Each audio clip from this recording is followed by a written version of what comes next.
Welcome back to another 2-year kit review. I've rather shot myself in the foot with this format, as not a lot of things actually survive 2 years of me kicking them round the moors. But then I suppose the things that do make it really deserve a mention. And it can be quite surprising what passes muster.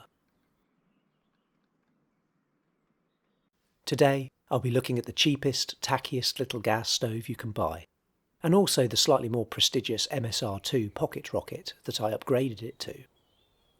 Both have lived with me for over 2 years and are still going strong.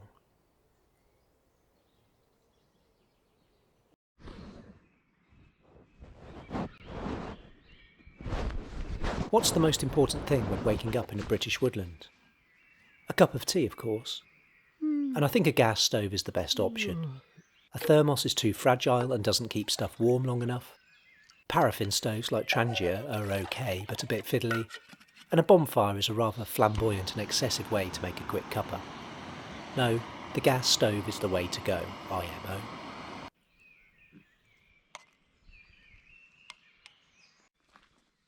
First up, the cheapy cook set. It was less than 20 quid online and came from a company called Odoland, but also seems to be sold as Chason, Our Outdoor, Quetta and Autopkio, to name a few. Basically, it's cheap mass-produced shit that's hurled out into the world under a million different names. Anyway, it's great. The pot and cup have survived even my terrible absent-minded cooking and haphazard packing. And there is room in there for some tea bags, powdered milk, yes, it's just powdered milk, a teaspoon, the actual stove bit, and a 300-gram gas canister. Stick the canister in an old sock to stop it rattling around and to keep it warm. Also, emergency spare sock, I suppose. It all comes in a nice little net bag that doubles up as a foraging bag. Today's dinner, for instance, includes wild garlic leaves and seeds and some tasty hogweed spears. Gourmet. Now, the cheapy kit did come with a little stove attachment, and it worked fine. It even had a little auto-ignite thingamy. But then there was an instant where I tried to use it as a sort of makeshift flamethrower to light some kindling. Not advisable. Not only is this ineffectual as a fire-starting technique, but it gums up your stove with soot. Never mind. I ordered a replacement, went camping and found this. That's right, it didn't even open up properly. It still worked, but making cocoa had become a precarious balancing act.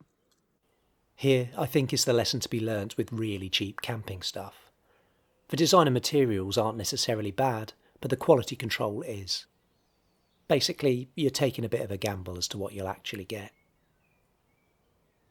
So, onto the MSR Pocket Rocket 2, which I bought to replace the 2 dud Odoland stove attachments. The MSR Pocket Rocket 2 is a bit more expensive, but is a really solid piece of kit. Despite needing a lighter to spark it into life, it has a nifty, compact design and it boils water. What more do you need to know? Just attach it to the gas. No, not like a dad fixing a tap. Like an assassin screwing on a silencer, and you're away. It's pretty noisy, but I don't think that's a big deal. How long does it take to boil the water? Well, that depends much more on how warm it is, how much gas you've got left, and how windy it is than the stove itself. But it's quick enough. If you're worrying about a few minutes difference in boiling time, then you're doing camping wrong. There is one thing, though, that I think really sets the Pocket Rocket apart. And I've not heard anyone mention it before. If you pack it away very carefully and angle it just right, then maybe, just maybe, about 1 in 100 times, it pops up like a tiny robot vampire. I want to eat your soup. Shall I do the roundup? Pros: cheap, well-designed, tiny robot vampire, and it's still going strong. Cons: noisy, doesn't work as a flamethrower, and questionable quality control.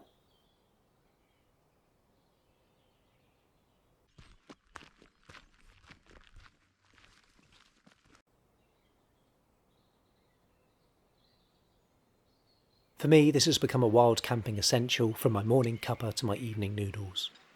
A super basic piece of kit that continues to serve me well.